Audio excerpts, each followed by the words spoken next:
Well, guys, as you all know, you helped me last week in preparing a story that I did not get to do on the radio show. We were on the Christian car guy, and then after that, well, that was for 1 hour, and then we were on another show called Kingdom Priorities or something. We'll be posting some of it later, but was really a great opportunity. The Christian car guy is he's on dozens and dozens, I think well over 100 Christian radio stations across the country from coast to coast, and has a fairly wide ranging audience. And this guy was just super sweet to us, invited us in, gave us an hour of his show and an hour of another show that he did, and we learned some amazing things. First of all, the power of radio. On the first hour, I think we had about 9 people call in who were not STS people, and so which was awesome. But in talking later, just randomly talking, he didn't he doesn't think about the fact that we know nothing about radio. And he said, yeah, for every person that calls in, there's over 1,500 people that are listening that don't call in. Mm. And so math is not my strong suit. But I could tell that's over 500 people. And Almost The number I got 500. so that's, yeah. like 10,000. So yeah, it was a lot of a lot of folks and who didn't know anything about stories, and we got a lot of comments later from people. Now we did find some limitations. If we did this, we would have our own hour. We wouldn't have commercial breaks, maybe a station break in the middle, because I think you have to have that. But between all the stations, there was this constant interruption. Every time we get started, and then we'd have to go to some kind of commercial break. But even with that, people learned some things. They got some things from the story. Kind of waiting to hear from him what kind of responses he's getting. Although for him, he went to another show. He did another show on Monday, so. Right. So he's just moving from one thing to the next. But we're really praying through what God would have us to do. If we did this, we would do our own. It would be on a Saturday or Sunday, probably evening, and probably a Saturday evening, or excuse me, Sunday evening, because I don't want to give up my Saturdays to hang out with family at certain events. And we would have it for 1 hour. It would be all hours. But radio's not nearly as expensive as I thought. Since I'm going to be putting this online, I won't say how much it is here, but it's not super extravagant. But with that kind of list, now he has a very broad listenership, and his story of how he got his station started was awesome. I might share it. Or how he got his show started was awesome. I might share that sometime. Just God at work. So it was incredible. And I just want to rejoice because I do have the opportunity, as I shared earlier. I am going to be at another seminary. It's only a breakout session. It's not the class, but the class that we did in Dallas, we have gotten unbelievable responses from. I wish I could read some of the things that we have been told, but we can't yet. But it's been pretty overwhelming. So we're praying that God might continue to work that out. And just on a personal note, I'm kind of praying about whether God wants me now to go ahead and get my doctorate, which I've not wanted to do for a long time, but just praying that through and hoping he says no. That's honestly, just I'd rather not have it, but we'll see.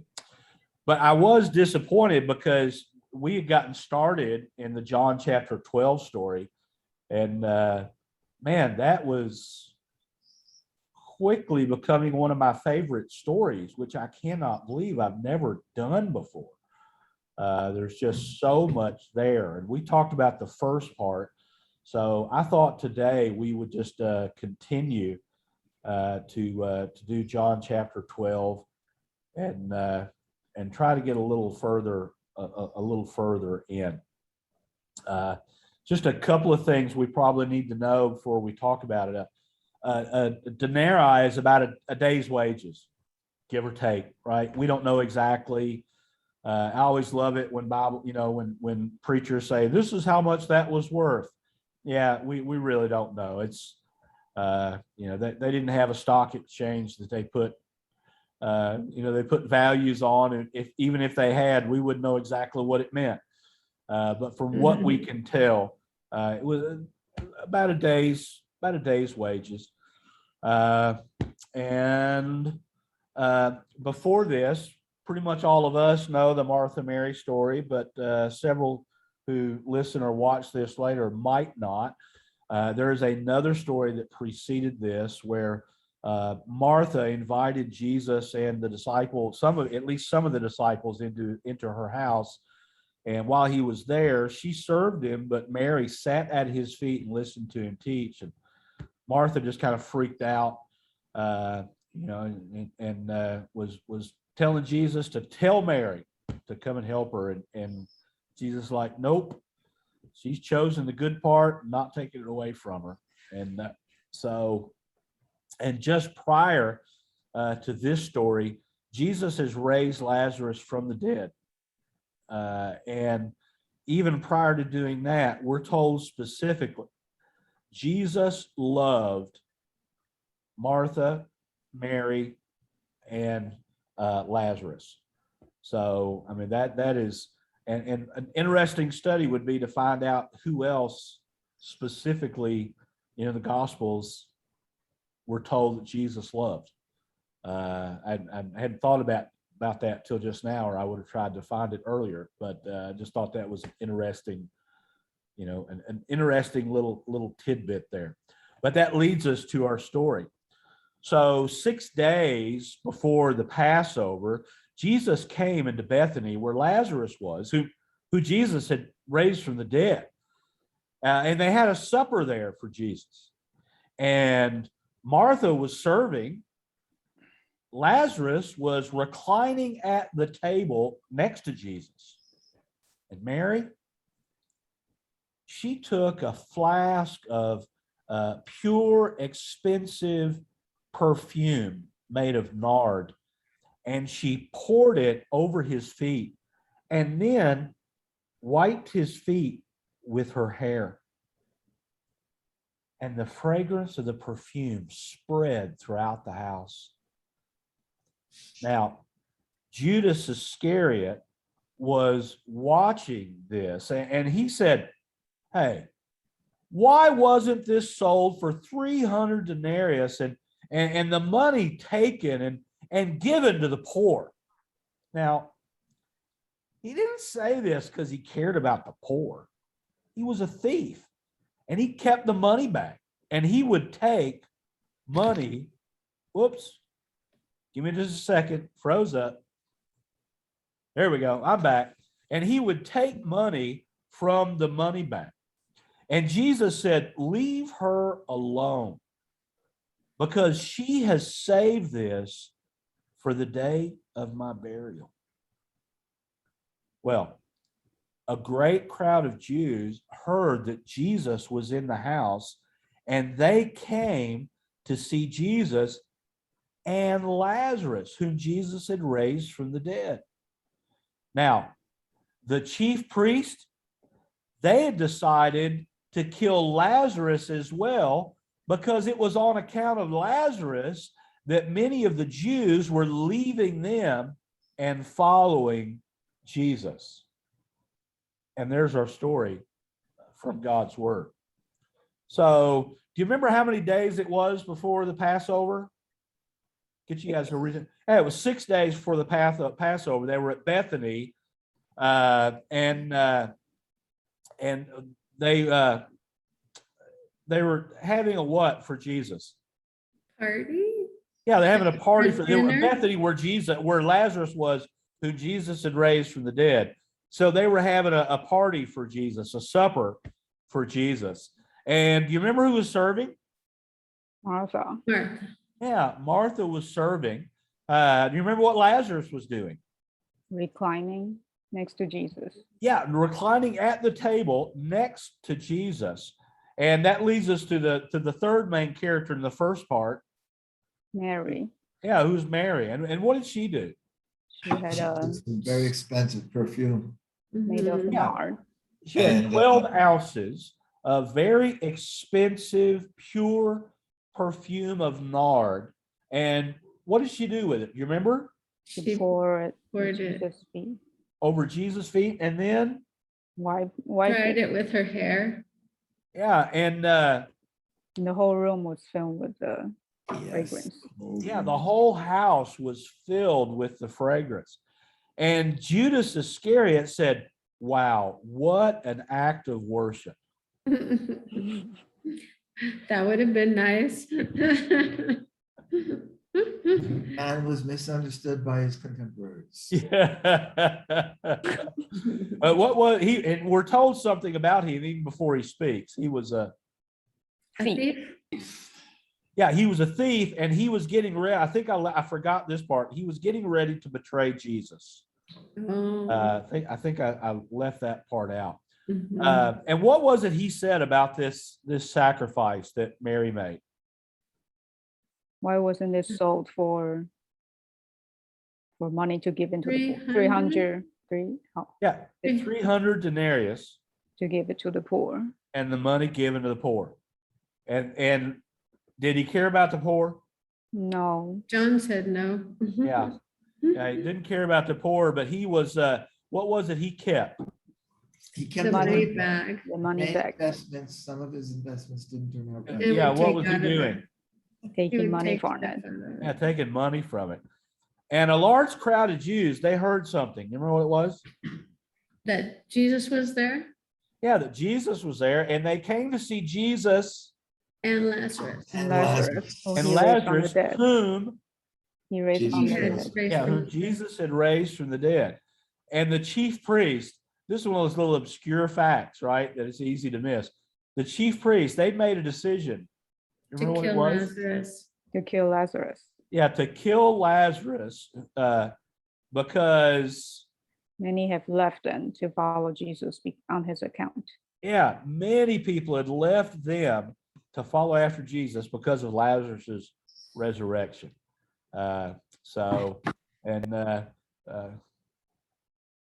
Vivian, was it you or Diane that said last week? So they're going to kill the guy that's just gotten raised from the dead.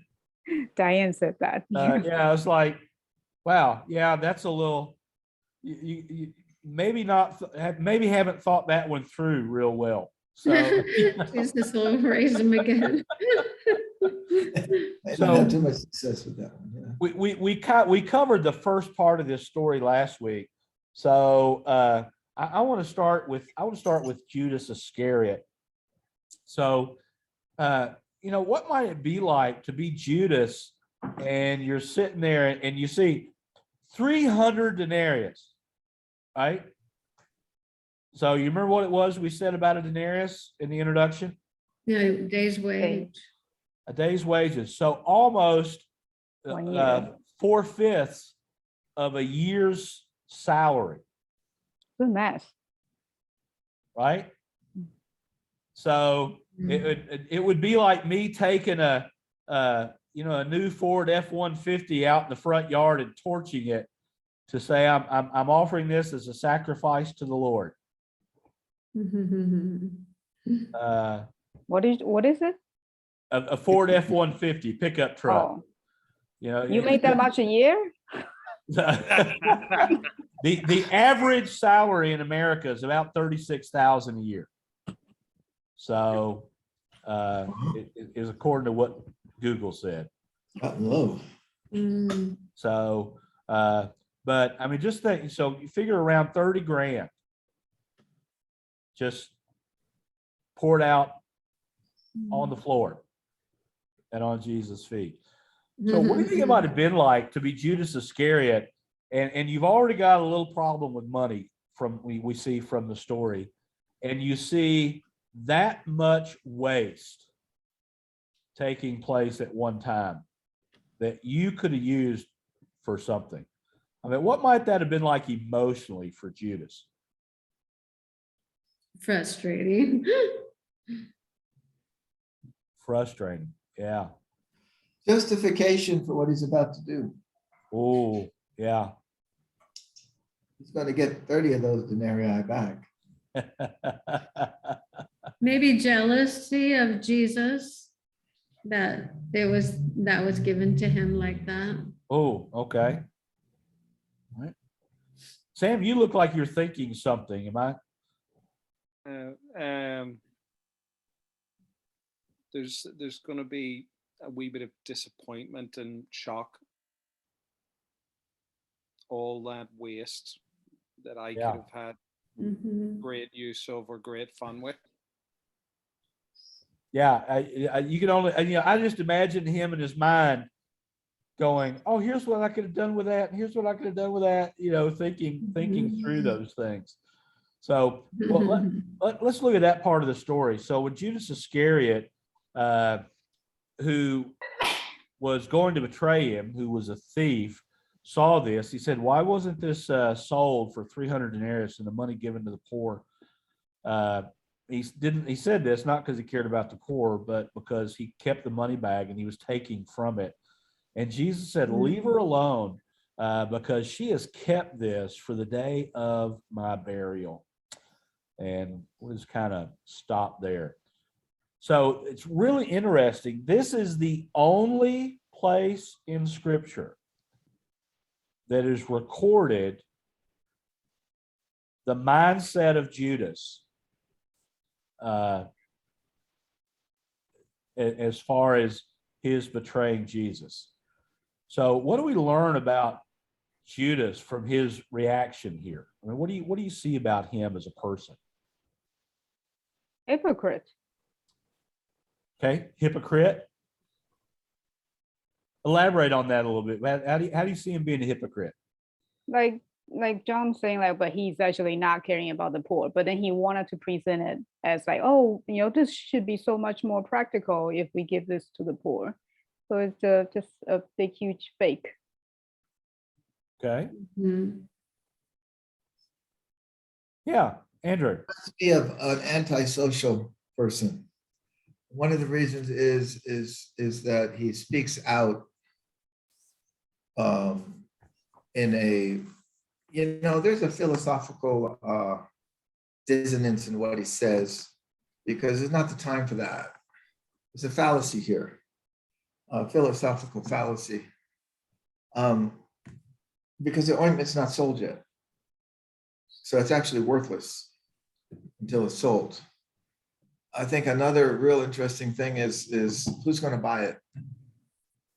I mean, who's going to shell out 300 denarii for ointment that it's just, it's not sold yet. I think another interesting thing is that if Judas did sell it and get the 300, what he would have done is he would have given 30 pesos to 30 denarii to the poor, kept 270 for an administrative fee. Yeah. That's just what antisocial people do. I'm helping them out by keeping 270 denarii. Yeah. And so, and having known people like that, yeah, that's what's going to happen. So besides the fallacy in his argument that it's not 300 denarii, and he just claims that we don't know what it would sell for. Yeah. Yeah. The other thing is he's not, if he does give any to the poor, it's just going to be the minimal percent because of his own personal involvement in it. He's going to be helping the poor by keeping most of it. Okay. Anybody else? What do you see about Judas? Let's see about his character.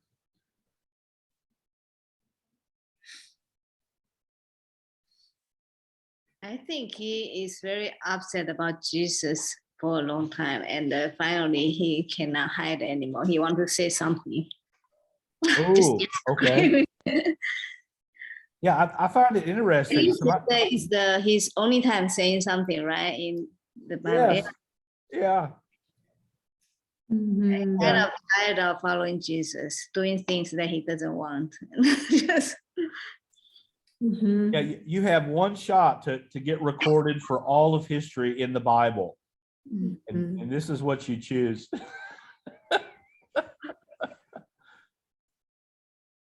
Yeah, Cheryl. Yeah, that's the only thing that's recorded, but according to John, it sounds like they knew his heart. You know, because he says he didn't care about the poor. So I'm wondering if that was what came out later after he was a traitor, but I think that they probably knew his, at this time. Well, I don't want to go too far out of the story, but not long after this, at the Last Supper, Jesus basically said, this is the guy that's going to betray me. And nobody got it. And nobody attacked him. Yeah, I mean, nobody understood at all. It's like, well, it can't be Judas. He's one of the guys. I mean, I want to ask another question, but before I do that, Sam, what was it you had?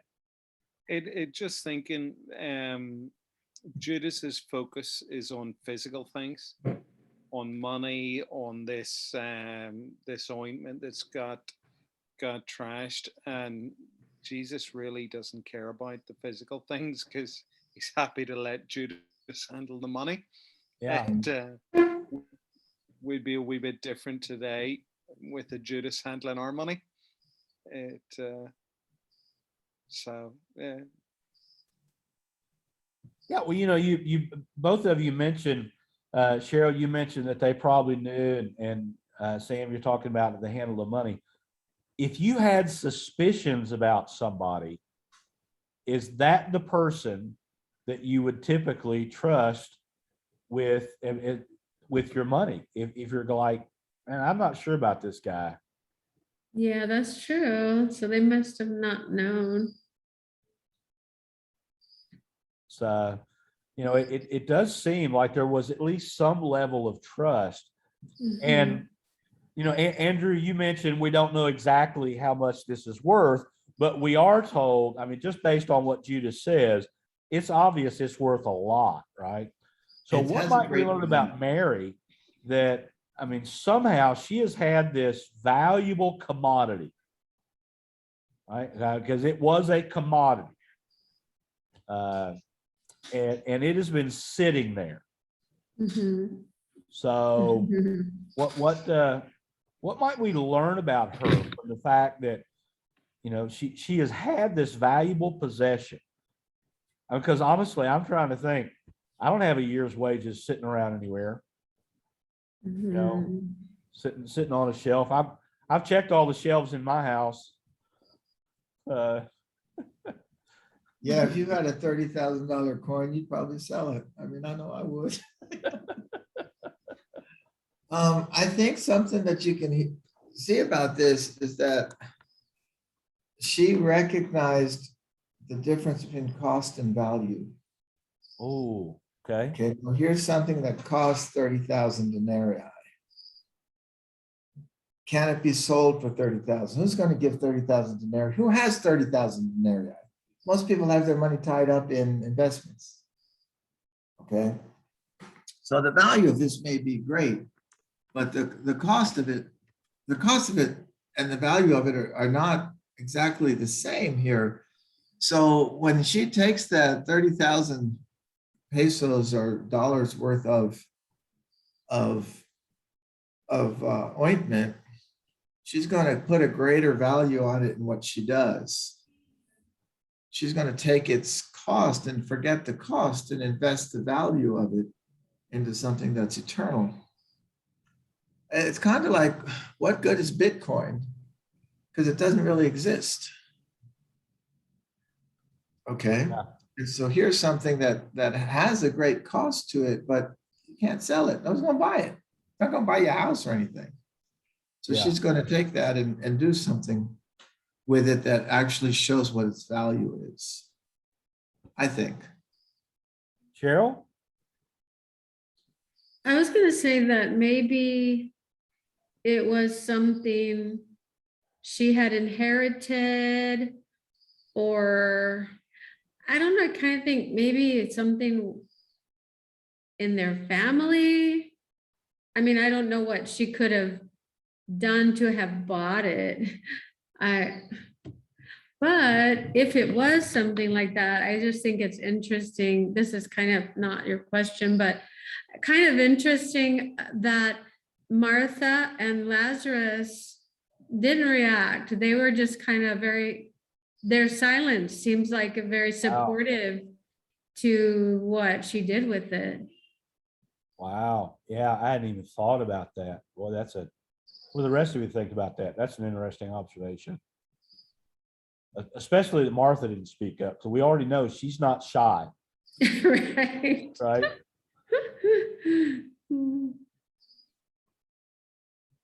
I feel that because Lazarus was just raised by Jesus, right?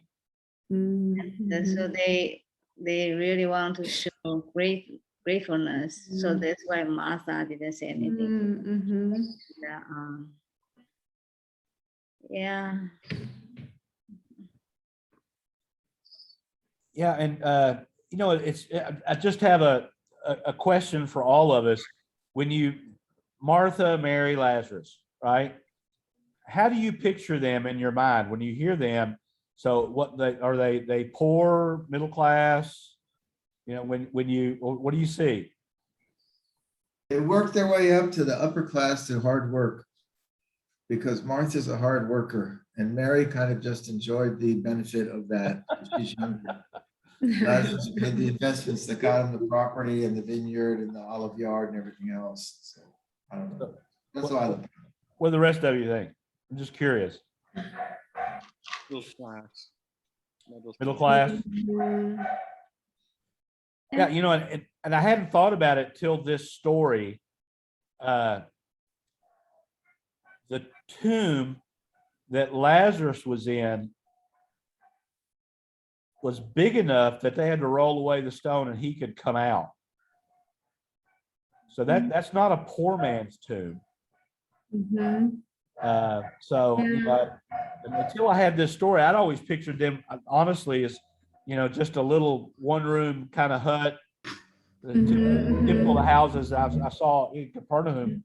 But now I'm having to kind of reprogram my brain and reconsider other possibilities.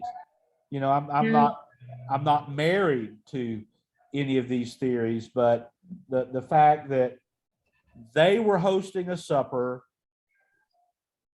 Lazarus's tomb was, not super tiny, and now she's got one item in her house that's worth a year's wages.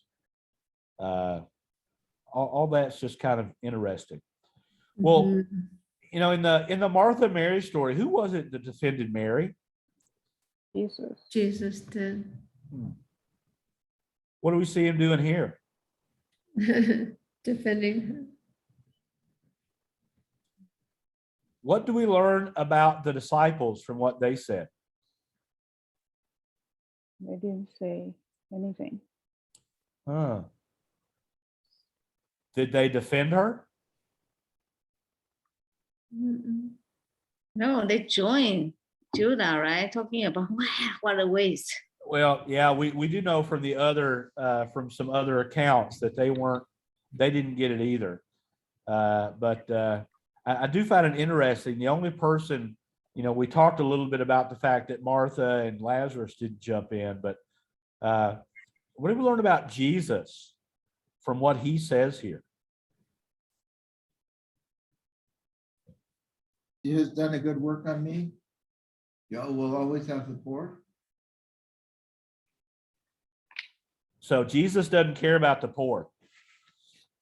Let them fend for themselves. This is all about me. No. Is that what we see here? No, I think he had to acknowledge Mary and what she had done, and how special it was.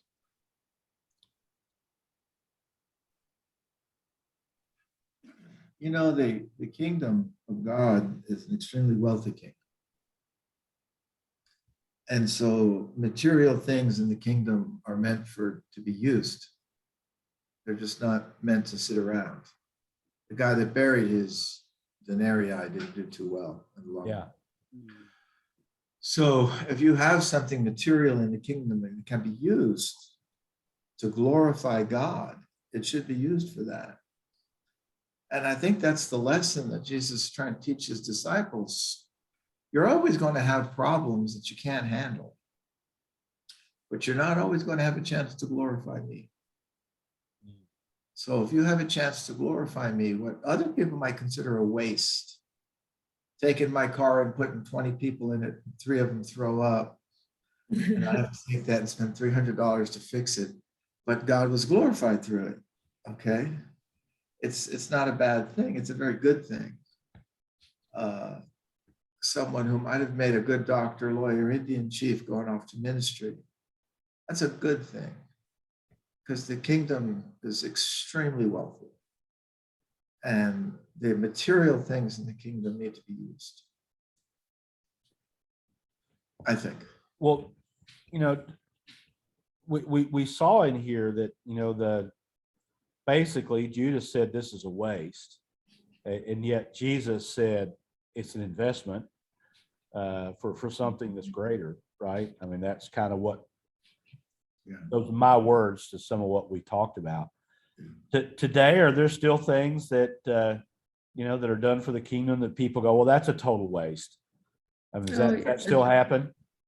Mhm. What are some of those things you can think of that might be kingdom investments that other people would maybe say it's a kingdom waste?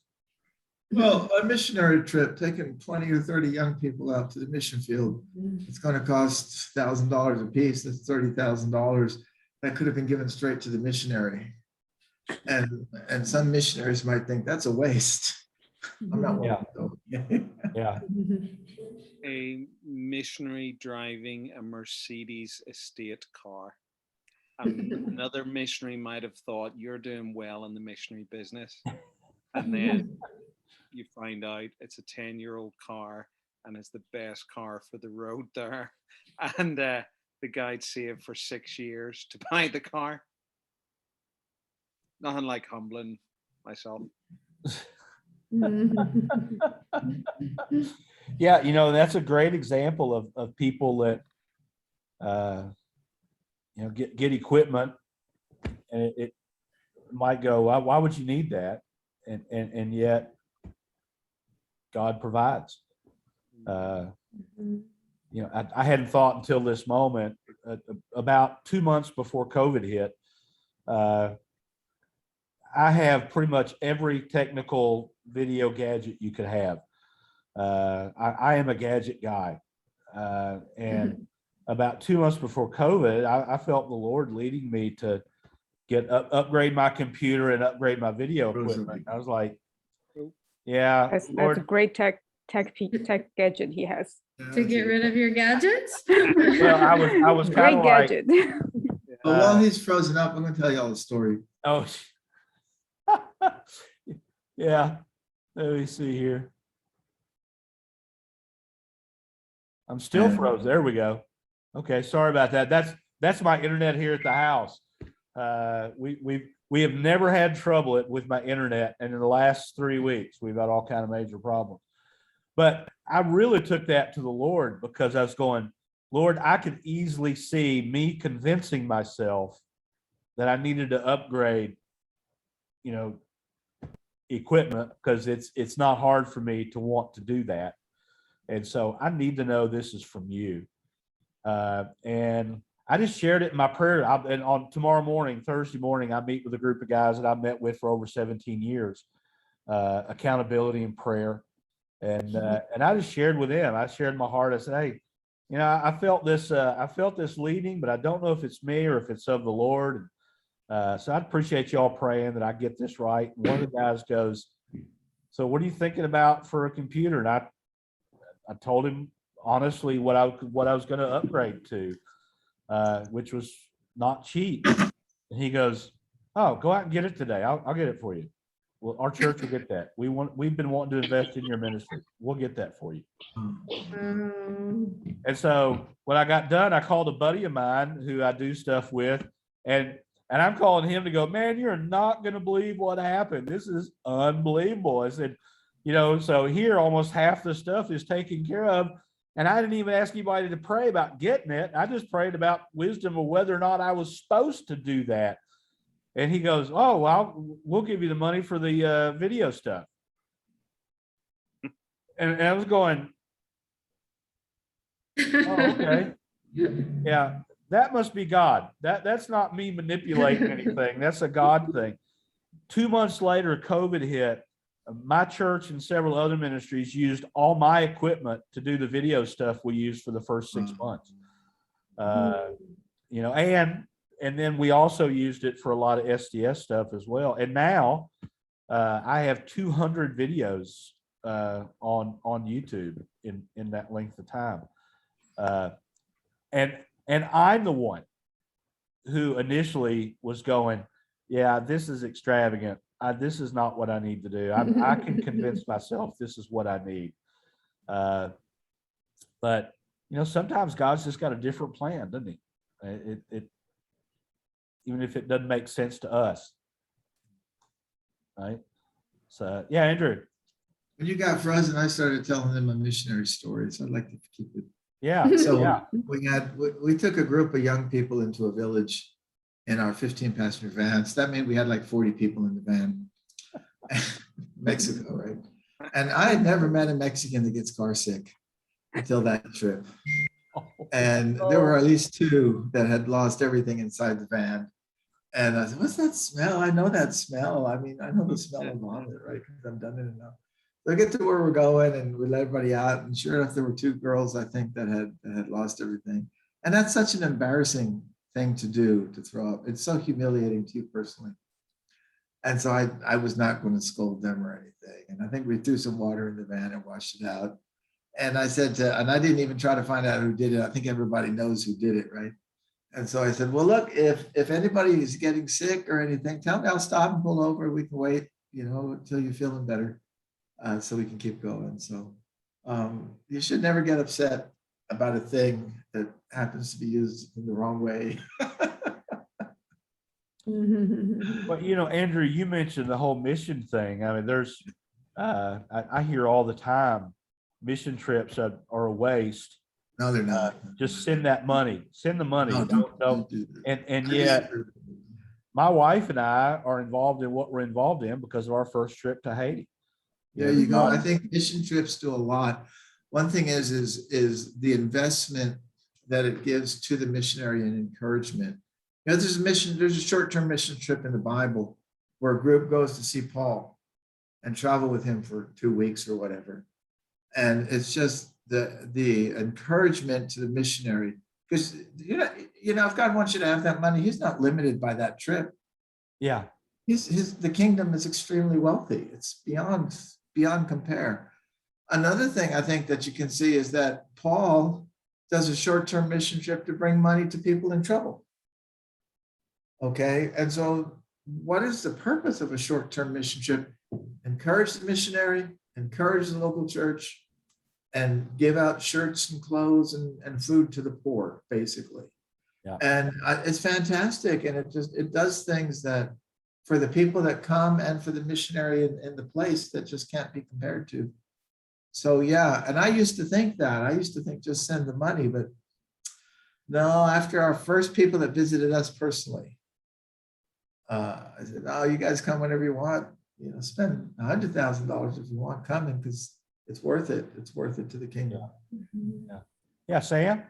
I had a friend was a missionary pastor from Texas in Scotland, and his comment was he thought just send the money, just use national was a cop out. And he said we've always got to be ready to go at wherever it is. It needs everything and everyone working together in it.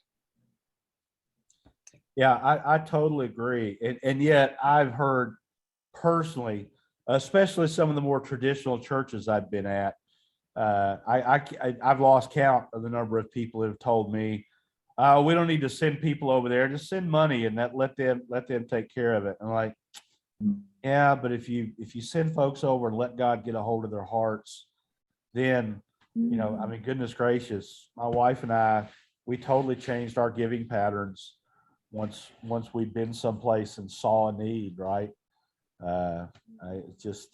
It made all the difference. So, Anyway, it's unbiblical just to send money to help the national worker, because you don't see it in the Bible. You don't see it. You see people from a different place and culture going to a different place and culture, preaching the gospel and seeing God work in miraculous ways, and raising up local churches that are going to send people from there to other places that have nothing to do with them. And that's the way the kingdom operates. But I have a question, because I thought the missionary like you don't like people like us, ignorant, and go to your place and do something stupid.